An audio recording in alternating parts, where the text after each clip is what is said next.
श्रद्धा और सबरी परिवार के सभी सदस्यों को मेरा नमस्कार। आज के इस कार्यक्रम में मैं आपको बाबा के एक ऐसे भक्त के विषय में बताऊंगा जिसको कि बाबा ने स्वयं ये कहा था कि मेरा तुमसे पिछले 60 जन्मों का संबंध है।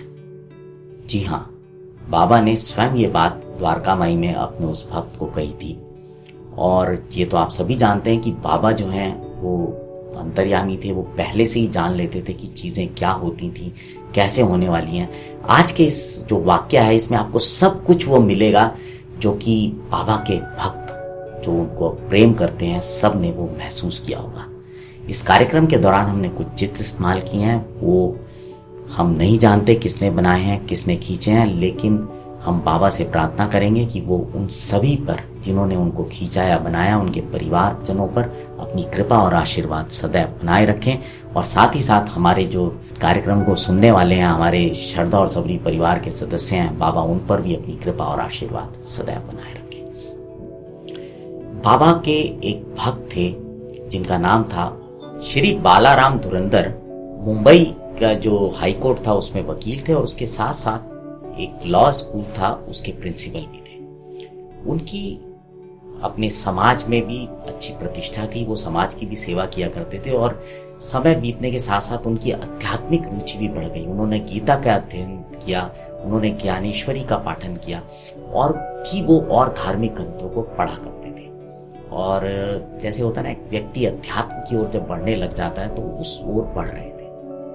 बालाराम जी को बाबा के दर्शन करने का मौका 1912 में मिला, लेकिन उनके छोटे भाई बाबुल जी 6 महीने पहले शिरडी आए थे वामन राव जी के साथ और उन्होंने बाबा के दर्शन किए थे और बहुत ही खुशी हुई थी। और ये जब बात उन्होंने घर जाकर बाला साहब को बताई और उनके साथ अपने जो एक्सपीरियंस उन्होंने बाबा के साथ किए थे वो शेयर किए, तो उनकी भी मन में इच्छा हुई कि मैं शिरडी जाऊं और बाबा के दर्शन करूं। एक दिन बाबा का दरबार शिरडी में लगा हुआ था और भक्त बैठे हुए थे और बाबा भी उन सबसे बात किया कर रहे थे। उसी दौरान बाबा ने बोला, आज मेरे कुछ दरबारी गण जो है ना वो मुंबई से आने वाले हैं। अब ये बात किसी को समझ में नहीं आई। लोगों ने सोचा पता नहीं क्या बात, बाबा के शायद कोई भक्त है आने वाला होगा। जब बालाराम अपने परिवार के साथ, अपने भाई के साथ शिरडी बाबा के द्वारका माई में पहुंचे और लोगों को पता चला कि ये बॉम्बे से आए हैं, तो सब लोग बड़े हैरान हुए और बालाराम जी को खुद बड़ी हैरानी हुई कि बाबा को उनके आने का पहले से कैसे पता चला। बाबा ने वहां बैठे लोगों को बोला, यही मेरे दरबारी गण हैं जिनकी मैं बात कर रहा था, देखो ये आ गए। फिर बाबा ने उन दोनों भाइयों की ओर देखकर बोला कि तुमसे मेरा संबंध पिछले 60 जन्मों का है। ये बात सुनकर वो लोग की आंखों से आंसू बहने लगे, गला रूंध आया, उनके मुंह से शब्द नहीं निकल रहे थे।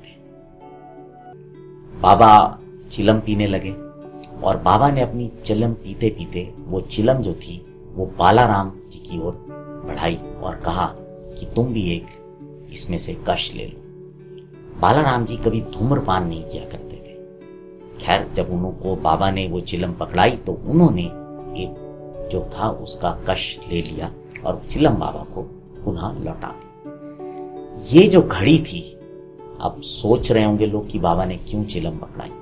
मैं आगे बताता हूं कि ये जो घड़ी थी ये बालाराम जी के जीवन की विशेष घड़ी थी, क्योंकि पिछले 6 सालों से वो दमा की समस्या से बहुत परेशान थे।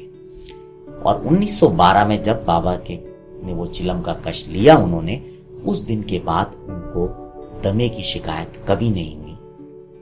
1912 के ठीक 6 वर्ष बाद जिस दिन बाबा ने अपनी महासमाधि ली थी, उस दिन पुनः उनको दमे का एक जो अटैक होता है वो आया था। बालाराम धुरंधर अपनी इस शिरडी की यात्रा को जीवन भर याद रखे और उन्होंने इसकी चर्चा और इसको कई जगह लिखा भी।